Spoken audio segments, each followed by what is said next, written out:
vamos continuar aqui nosso encontro de hoje, 31 de maio, Dia Mundial Sem Tabaco. Você sabia desse tema? Você sabia que existe o Dia Mundial Sem Tabaco, gente?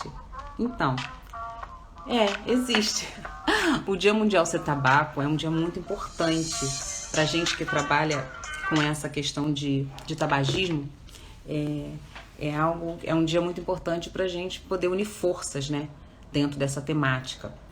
E hoje eu me propus de encontrar algumas pessoas aqui nesse canal para falar, para discutir e refletir sobre esse tema do Dia Mundial Sem Tabaco, né? Eu comecei esse projeto em abril desse ano.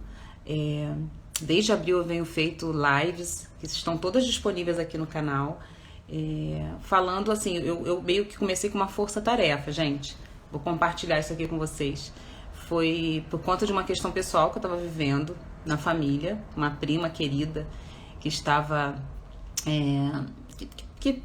se contaminou pelo Covid, estava internada. Agora já está tudo bem, já passamos dessa fase, mas naquele momento eu já estava querendo fazer algo para além do que eu já tenho feito para tentar apoiar as pessoas e ajudar as pessoas com o conhecimento que eu tenho.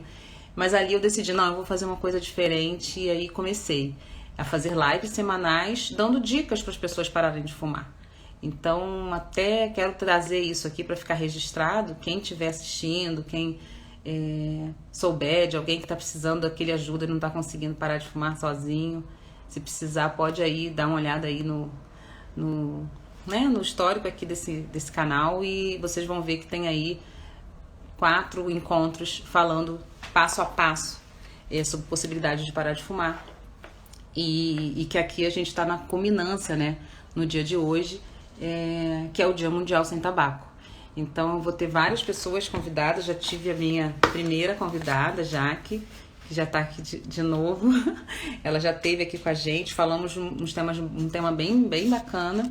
Jaque ela é brasileira, né, mas já está nos Estados Unidos há muitos anos, e trouxe um pouco da experiência dela, com a metodologia que ela usa, né, dentro dessa proposta de coaching de pessoas, né, para o desenvolvimento humano, e trouxe também a temática da questão do cigarro eletrônico, do uso do cigarro eletrônico, dos vapors, entre os adolescentes lá nos Estados Unidos. Quem quiser conferir vai estar nessa live que está salva aí anterior a essa, tá bom? E agora a ideia é a gente estar conversando com o Samir. Tô querendo ver onde que o Samir tá, ele não chegou aqui ainda. O Samir é um querido, a gente se conhece já tem um tempo. Samir Feruti Sleiman. Ele é responsável técnico pelo Programa de Controle de Tabagismo do Estado do Rio de Janeiro, da Divisão de Doenças e Agravos não transmissíveis, né, da Secretaria Estadual de Saúde. A ideia de chamar o Samir foi para a gente trazer um pouco dos desafios, né, que ele tem vivenciado junto com a equipe dele no estado, dentro dessa proposta de controle de tabagismo, num momento de pandemia, num momento de tanta escassez do sistema de saúde no Brasil, né? E a ideia era a gente tá falando sobre isso. Só que o Samir não chegou aqui ainda. Chegou, Samir, querido! Eu vou tentar te chamar aqui para você entrar e fica à vontade. Samir está lá no Rio de Janeiro. Eu tô aqui em Amsterdã, para quem não sabe. Olá, querido! Certo! Um beijo grande. Ai, que bom! Tô muito feliz. Mas, gente, feliz que tá tudo certo. Porque, Prazerzaço. assim, eu inventei essa história, né, Samir, de ter vocês aqui nesse canal e não sabia como é que ia funcionar. Tô aqui me desdobrando para poder fazer as coisas acontecerem, mas tá dando certo. Ai, que legal. As pessoas estão falando aí. Como é que você tá, meu querido? Faz tempo que eu Tudo bem, graças a Deus. Muito agitado aí com a campanha, mas está indo imagino. super bem. Ai, agradecer que você conseguiu um tempinho. Só 30 minutos eu já te libero. Vamos lá. Dar uma passadinha aqui em Amsterdã, eu chegar aí um pouquinho no Rio, ver como é que tá o Que movimento, chique, né? Opa! e que essa onda, né, Samir, se replique, se multiplique pelo mundo. É verdade. E assim, para a gente começar, eu estava falando um pouquinho do que eu comecei a fazer de abril para cá, uma loucura de lives semanais para poder ajudar as pessoas a parar de fumar. E com a finança do dia 31 de maio, eu queria muito que isso acontecesse, agora está virando realidade. E ainda mais tendo você aqui para falar um pouquinho disso. Né? E muito, Samir, o que eu tenho trazido é essa coisa, o que nós, a sociedade como um todo, claro que nós somos, assim, os militantes do controle do tabagismo, É verdade. mas como a sociedade como um todo pode contribuir, né, para um mundo mais saudável e com menos prejuízo pelo cigarro, do tabaco. Então, a ideia é meio ir por aí.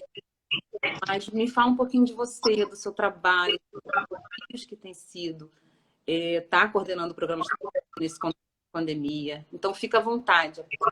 A voz é sua. Não, muito obrigado. Não, a gente vai trocando, você traz os questionamentos, a gente vai trocando, se a galera também perguntar alguma coisa. E o bacana é que fica gravado, um material que pode servir depois, né, para outras coisas. Acho que a gente tem essa vantagem da mídia social, da tecnologia. Isso aí, Samir. A gente faz o trabalho aqui do Programa de Controle do Tabagismo no Estado. Tem mais ou menos desde 2004, 2005 com o programa. Claro que as equipes vão mudando, cada um vai deixando o seu legado. Você também trabalhou conosco aqui nos municípios, da época da Sabrina Presma, né? Foi um momento super legal também. Mas acho que a gente pode focar mais no momento atual, que é o que a gente está vivendo mesmo agora, né? Sim, sim. A gente teve um desafio que foi da questão das eleições municipais. Eu percebi, como eu já tenho mais de 15 anos com o programa, a gente repara alguns movimentos. Então, a gente repara que de 4 em 4 anos, sempre que ocorre a eleição municipal, a gente perde uns 30% de coordenações municipais. Então, a gente está no momento agora de recapacitar as coordenações, recapacitar os profissionais. A gente hoje, dos 92 municípios do nosso estado, a gente tem uns 70, 72 municípios com programa implantado. E desses 72, a gente tem uns 60 a 65 municípios tratando. Né? Então, assim, a gente já teve números maiores, mas considerando que a gente está numa pandemia, né, uma coisa grave, e com todo o desafio que o programa de tabagismo tem ao lidar com a pandemia, eu acho que é um número muito bom, considerando esse cenário. Eu acho que a pandemia ela ainda é mais cruel que o nosso programa, porque se a gente parar para ver, olha o que está acontecendo com o programa de tabagismo. A essência do programa são as trocas nos grupos de apoio, onde cada pessoa que está trabalhando ali para parar de fumar, ela vai aprendendo técnicas de como lidar com a abstinência, como se preparar naqueles momentos de aflição, mudanças comportamentais, emocionais, se preparando ali para parar de fumar. Então, essa troca ela é muito rica. Aí chega a pandemia e fala, não pode mais fazer grupo, não pode mais aglomerar. Ou seja, a essência do nosso trabalho ali, a troca tinha aglomeração, né? A questão dos grupos, de 10 até 15 pessoas participando dos grupos. Fora os grupos de manutenção dos abstinentes, de quem já parou de fumar, que eram grupos abertos. 20, 30 pessoas, né? Tinham mini festinhas que o pessoal comemorava. Então, ou seja, a oferta do tratamento ficou comprometida. Ou seja, né, o acesso ali do tratamento ficou comprometido. Em compensação, o tabagismo é uma doença que agrava a Covid, os sintomas da Covid. Então, ou seja, o momento que a população mais precisa parar de fumar é o momento que o tratamento justamente está comprometido. Então, esse é o desafio assim, ambiental do nosso programa, né? A gente está com uma demanda que tende a crescer e uma oferta que, no momento, está bem reclusa. Mas aí tem um fator positivo, Cláudia, que é assim, a obstinação dos profissionais de saúde, principalmente para o programa de tabagismo, assim, as coordenações municipais, os profissionais da ponta que são capacitados para tratar os fumantes. É aquele famoso ditado, eles se viram nos 30 mesmo. A maioria utiliza o seu próprio celular pessoal para fazer atendimentos virtuais dos pacientes. Eles fazem grupos pequenos, assim, pelo WhatsApp. Então, assim, o bonito dessa história é que, assim, eles estão conseguindo dar conta da demanda que estão chegando para eles, utilizando. A gente fez até uma pesquisa, Cláudia, 66% dos profissionais utilizam recursos próprios para atender os fumantes. Olha isso. Por um lado é ruim, porque, na verdade, todo mundo tinha que ter um celular institucional para poder trabalhar com o programa. Sim, É o sim. ideal, né? Mas mesmo com todos os desafios, a maioria não deixou de atender os pacientes. Então, a gente, né, tem uma questão positiva, a questão negativa e como a gente consegue lidar. Então, assim, em termos de atendimentos, hoje, ele está um terço, né, uns 30, 40% do que já foi no passado. Então, assim, se a gente atendia de 8 a 10 mil pessoas a cada quadrimestre, hoje a gente está atendendo 2, 3, até 4 mil por quadrimestre. Mas, assim, eu novamente falo, a gente está numa pandemia, então a gente tem que valorizar esse número, embora seja mais baixo do que a gente conseguia fazer no passado, mas está acontecendo, não parou. E acho que a gente tem que valorizar essas novas modalidades de cuidado também que a gente está aprendendo, né? Lidar com tecnologia, com uma nova forma de atender. É muito legal e esses relatos que a gente recebe dos profissionais de saúde das coordenações. No início era um atendimento individual presencial muito cuidadoso. Depois eles já começaram a fazer atendimento individual online. Sim. De, Depois eles já começaram a fazer grupos online. Então, assim, a gente está aprendendo, a gente vai errar e a gente, com essas experiências a gente vai enriquecer. E a gente já está tendo relato que a experiência está tão boa que mesmo depois, assim, graças a Deus, essa pandemia acabando, eles vão manter parte do atendimento à distância por causa da questão do horário. Então, por exemplo, tem muitos trabalhadores que não conseguem horário comercial na unidade.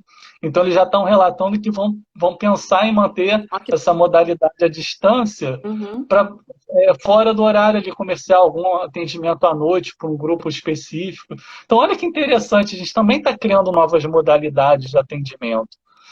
É muito legal, né? Você quer comentar alguma Isso, assim, coisa? claro que a gente tá vivendo um momento muito. Eu não sei, eu tenho usado a palavra surreal, não tem outra palavra, mas Surreal. é do intangível. Não tem controle de nada. Mesmo que a gente já saiba que a gente não tem controle de nada. Mas é um momento muito diferente. Então, o quanto que Sim. eu imagino que está sendo desafiador, né? Eu tenho acompanhado o movimento da equipe de Macaé, né? Que eu acabo lá, Uhum. e a dificuldade, essa questão de novas tecnologias, um sistema que não é a tecnologia não faz parte ainda, né? A gente não tem um sistema digitalizado, a gente ainda está nesse avanço, as coisas ainda estão no caminho, né? Mas o quanto que acaba que os militantes do tabagismo estão perdidos em todos os profissionais como um todo, mas vamos falar um pouco do nosso, o quanto que as pessoas meio que se reinventam mesmo para conseguir oferecer o cuidado para o tabagista e o quanto, Samir, que eu tenho certeza que, assim, por mais difícil que seja, a gente vai aprender muito. E eu queria muito, talvez, falar sobre isso, assim, aproveitar esse momento, vai ficar gravada essa conversa também, para fazer duas assim, primeiro, agradecer a todos os profissionais que estão aí usando seus próprios dispositivos celular para conseguir trabalhar, mas também fazer um chamado para o sistema como um todo, né, Samir? Primeiro, que você trouxe no começo da nossa conversa, não dá para cada 4 anos estrutural do programa para um É. saúde pública que é tão sério. Então é algo assim, o que a gente pode ver, talvez, meio que não é fazer provocação, é provocação do bem. Sim, é reflexão, é verdade. Estou sempre nesse tom de provocação do bem, né? O quanto que a gente podia organizar ou chamar para reflexão ao nível municipal, a possibilidade disso não ter tantas mudanças, né? O quanto que a gente pode pensar nisso a longo prazo. E o que vai ficar de tecnologias, né? Porque vai ficar, Com certeza. vai ficar. Vai ficar muita coisa boa. E tem essa vantagem da tecnologia, porque quando um município, um profissional de saúde cria um material de qualidade, serve para todos os outros. Então, acho que o nosso desafio maior, Cláudia, daqui a pouco, vai ser mapear e compartilhar o que cada um está fazendo do seu molho secreto. Entendi. Porque senão fica restrito. E a ideia é compartilhar esses conhecimentos, essas produções. Você falou a questão de resguardar. Acho que o principal aí, Cláudia, é resguardar os profissionais capacitados nas unidades. Porque assim, o tabagismo, diferente de outros fatores de risco, necessita de uma capacitação, aprender a questão da abordagem cognitiva comportamental, manejo de grupo. Ninguém aprende assim de um mês para o outro a manejar um grupo, a lidar com pessoas, cada um com seus desafios. Então, na nossa experiência, para um profissional começar a ter bons resultados, ele demora de 6 a 12 meses para ter uma prática de manejo de grupo. Então, às vezes a gente, né, capacita, o profissional começa a rodar o programa. No início ele começa com 10 pessoas no grupo, às vezes um ou dois consegue levar até o final e parar de fumar. Quando esses indicadores começam a melhorar, né, a partir de um certo momento, às vezes tem a rotatividade. E a gente começa tudo de novo. Então, esse eu vou te falar que é o principal desafio do nosso programa no SUS.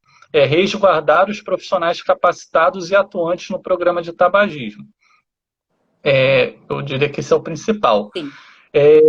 Mas eu acho que a gente podia aproveitar esse momento, até porque a gente está falando do programa estadual, mas também apresentar um pouquinho do cenário do tabagismo no Estado. A gente tem aquela pesquisa nacional de saúde, que tem a de 2013, e ela foi atualizada em 2019, né, e publicada no iníciozinho de 2020. E a gente consegue pegar uns dados super bacanas assim, para trabalhar, para a gente entender a dimensão do programa que a gente tem em termos de demanda. Só para você ter ideia, na população aqui maior de 15 anos, que eu consegui pegar ali do IBGE, a gente tem em torno de 14 milhões de pessoas no nosso estado. Desses 14 milhões, a gente tem aproximadamente 1,7 milhão de fumantes. Dessa população de 1,7 milhão de fumantes, 770 mil tentam parar de fumar. Isso significa que 45% dos fumantes tentam parar de fumar no último ano, ou seja, uma boa parte já está tentando parar.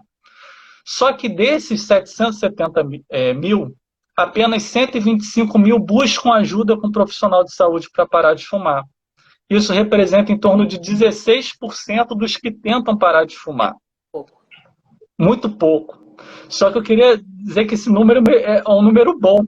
Porque olha o que aconteceu. Em 2013, a gente tinha só 8% dos que tentavam parar de fumar buscavam ajuda.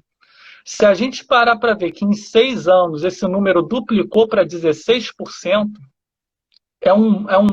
quer dizer, o nosso programa ele está começando a ser reconhecido pela população.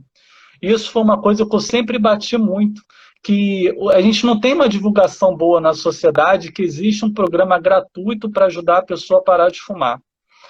Você pode fazer um teste, Cláudio, conversar com seus amigos aqui do Brasil, eles vão dizer que não conhecem. Você sabia que tem um programa que ajuda a parar de fumar de graça no SUS, com qualidade, com apoio medicamentoso se necessário, com acompanhamento de um profissional de saúde capacitado?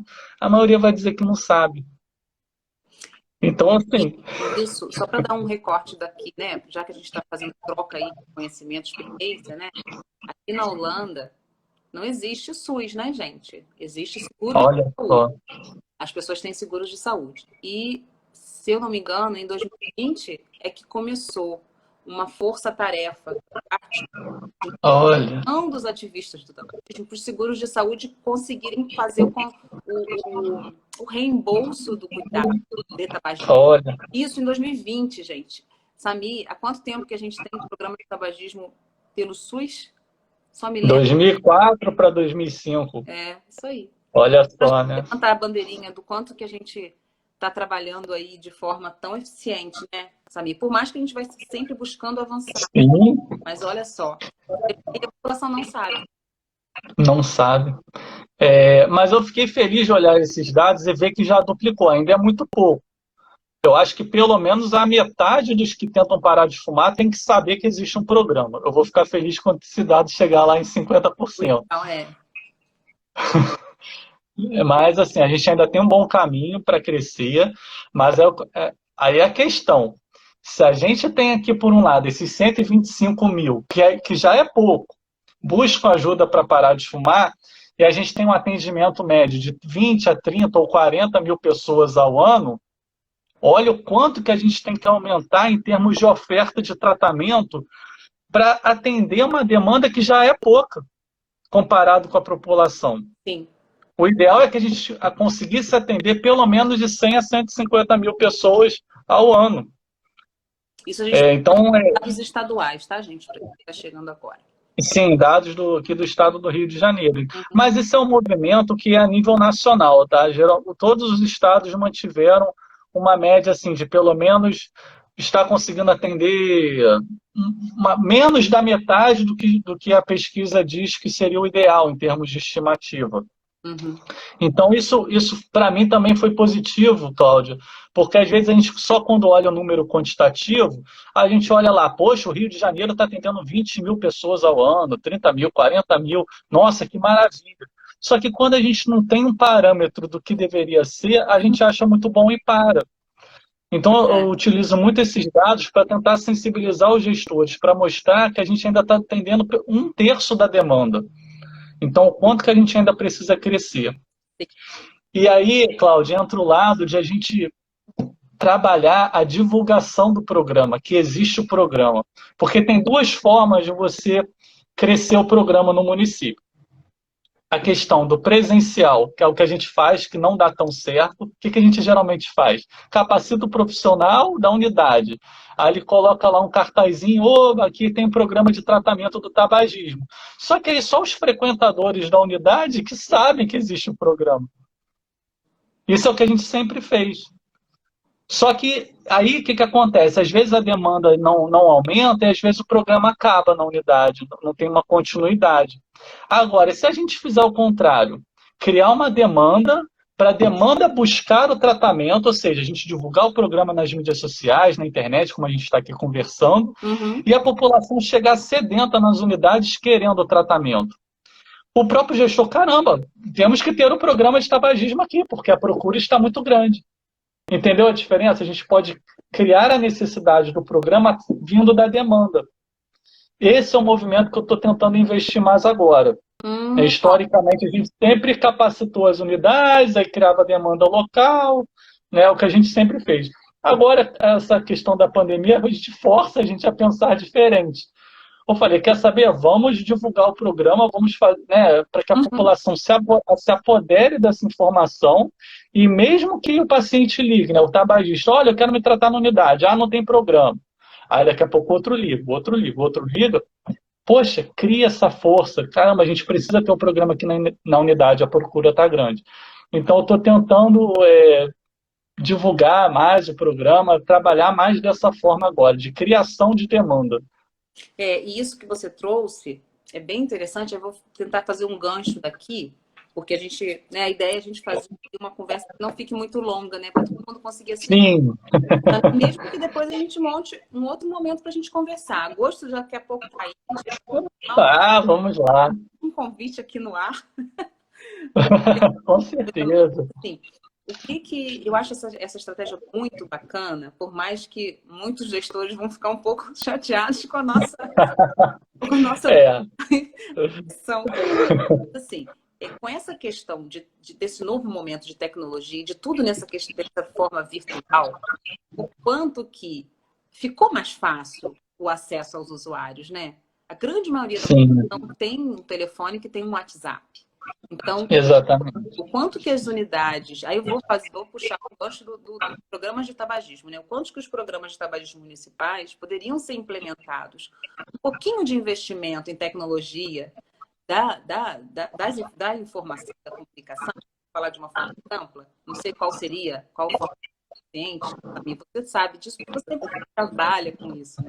Mas quanto assim, um pouco de investimento nisso poderia fazer com que o acesso à informação chegue mais a mais pessoas, né? Com essa sua nova política aí de a Estratégia. É uma estratégia. Mas o quanto que isso pode ser, talvez, né, um novo caminho mesmo, por conta de tudo que a gente está vivendo. E aqui na Holanda, só para você entender, eu faço atendimento online, minha plataforma online para tabagismo. Eu estou registrada como coaching em tabagismo, que é uma modalidade que existe aqui. Estou participando de uma pesquisa de como que esses métodos novos, essas tecnologias do cuidado, como que elas chegaram para ficar e estão fazendo diferença na adesão ao tratamento. Entende? E isso é uma coisa assim, para meio que botar mais lenha na fogueira para você. Com certeza. Mas a gente ainda vai aprender muito, é muito recente para a gente. Daqui a pouco, quem sabe, a gente tem uma modalidade de atendimento online. A gente consiga chegar num mínimo de orientação. Claro que cada um tem o seu molho secreto, enriquece, mas pelo menos tem uma modalidade mínima, o que abordar minimamente no programa, uma coisa mais organizadinha. Por exemplo, a dinâmica de tratamento é diferente. No presencial é um grupo de até 1h30. Sim. Não dá para você ter um atendimento online de 1h30. Não. Então, assim, o programa ele também é adaptado. Então, cada um está fazendo do jeitinho que pode, de acordo com as suas possibilidades, né? Cada profissional está... Mas eu acho que vale a pena a gente pensar nisso, né? De uma modalidade de atendimento online. Quem sabe a gente consegue chegar dessa forma. Aqui na Holanda, Samir, claro, a gente está muito além do que eles estão fazendo aqui, né? Mas eles estão avançando e é um país pequeno, né? A Holanda é o tamanho do estado do Rio de Janeiro, para vocês terem. Olha só. Eles estão avançando, daqui a pouco vai melhorar, assim, avançar de tudo, porque o país é tão grande. Mas eles usam muito essa tecnologia de tratamento por telefone, são outras regras também, né? E o que eles chamam de e-health, né? Que é essa forma de se cuidar muito acessando os sites, as informações e as linhas de Quizline, então, linhas de que a gente tem aí, né? A gente tem o Quizline do Brasil, mas eu não sei o quanto que vou até trazer isso aqui só para a gente ir fechando a nossa conversa. Quanto que isso talvez aumentado nesse contexto de pandemia? Você sabe, Samir? Não. Não sei, eu posso dar uma olhadinha, a gente pode comer. Fica para a próxima. Não, porque a gente nem combinou isso no nosso roteiro. Mas vê o impacto, né? Da pandemia. Porque isso faz diferença. Eles pensam aqui muito em questão de custo, né? Então, o quanto que... Mas tem pessoas que se beneficiam, tá? Do atendimento não presencial. É importante a gente trazer isso. Porque às vezes não vai conseguir ir à unidade, não vai conseguir ter o acesso. E talvez o programa chegando até ele, né, a via telefone, tá dando um eco, eu não sei se você está me ouvindo. Você está me ouvindo bem? Estou ouvindo super bem. Tá. Mas o quanto que essas outras modalidades podem melhorar a visão, né?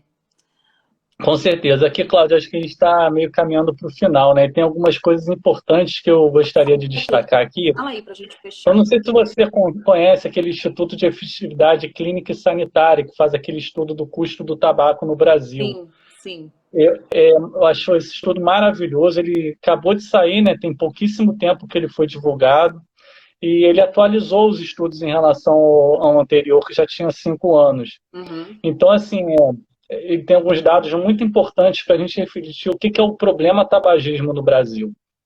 Né? Então, ele trouxe para a gente que no Brasil morrem em torno de 160 mil pessoas ao ano por conta do tabagismo. Eu costumo dizer nas capacitações para os profissionais que isso é como se fosse para a gente um holocausto silencioso, porque não tem no atestado no óbito, morreu por fumar. Não. Aparece lá hipertensão, diabetes, AVC, câncer. Então, se a gente parar para ver que o tabagismo ele gera 30% de todos os cânceres, a gente começa a entender o que é o problema tabagismo. Então, ele atualizou os custos do tabaco no Brasil, os custos para tratar as doenças de quem fuma no Brasil. Então, se chegou ao custo de 125 bilhões ao ano só para tratar as doenças de quem fuma no Brasil, os custos indiretos de perda de produtividade, a questão do impacto das famílias. E aí a gente, por outro lado, tem, mas o tabagismo arrecada muito imposto. Aí quando a gente vai ver o imposto, sabe quanto que arrecadou? 12 bilhões de imposto. Não é nem 10% do que o tabagismo gerou de custo. Então, assim, aí a gente começa a ver, Cláudia, o impacto que o tabagismo gera no SUS, porque são recursos sendo drenados que poderiam equipar melhor as unidades, remunerar melhor os profissionais, você diminuiria a rotatividade dos profissionais, que é algo que a gente falou lá no início, que é um problema para o programa. Então a gente começa a entender que o tabagismo é um problema para o SUS. É uma coisa, né? Não, assim, tem a questão da saúde da pessoa, mas o impacto no SUS é muito grande. E aí a gente, aproveitando essa questão do tabagismo e coronavírus, esses dados também são muito importantes, porque o tabagismo, olha que coisa, por si só, ele é fator de agravamento de Covid. Em um ano, o tabagismo gera em torno de 430 mil internações por doença pulmonar obstrutiva crônica. Gera em torno de 115 mil casos de pneumonia. E fora casos de câncer, hipertensão, doenças cardíacas, AVCs, etc. Ou seja, o tabagismo ele é fator de risco, ele é fator direto para coronavírus. E ele também é um fator de risco para doenças que também agravam o coronavírus. Então, assim, é uma bomba. Então, a oportunidade de parar agora, de fumar agora, ela é real e necessária e emergente. Então, o INCA foi muito feliz na campanha do 31 de maio de hoje, que é o Comprometa-se a parar de fumar agora. Porque o momento perde isso. É agora. Então, é só para finalizar com a importância do tabagista refletir sobre a sua vida, pensar, né, claro, na questão do agravamento do coronavírus, mas pensar assim, os anos de vida que ele quer ter para frente, a qualidade de vida que ele quer ter ao redor com a sua família, o que ele vai ter de bom. Porque isso é uma outra falha nossa, Cláudia. Às vezes a gente foca muito, como a gente é profissional de saúde passional, a gente foca muito nas doenças. Você vai ter doença tal, você vai ter isso, você vai ter aquilo, tudo de ruim. Só que a indústria, ela fala de coisas boas. Você pode tudo, você tem liberdade para fazer o que você quiser, aproveite a vida. E a gente fica falando de doença, coisa ruim, e a indústria fala de coisa boa que ele pode fazer de imediato. Então, a gente também tem que melhorar a nossa comunicação. E eu falo assim para o tabagista, caramba, o que você está deixando de fazer de legal por conta do tabaco? Às vezes uma qualidade ruim na atividade física, perda de desempenho de atividades físicas, na aparência, questão da aparência, o tabaco afeta muito, relação sexual também impacta. Né? A gente tem que focar na vida real, né? Falar da questão da mulher, a questão do cabelo que afeta, da pele. A gente tem que falar dessas coisas, assim, você pode ter uma pele mais bonita, mais saudável. A gente tem que pegar a vida real e, às vezes, não falar de projeções de doenças futuras, que é o que a gente sempre faz. E eu costumo muito, isso que você fala, Samir, é muito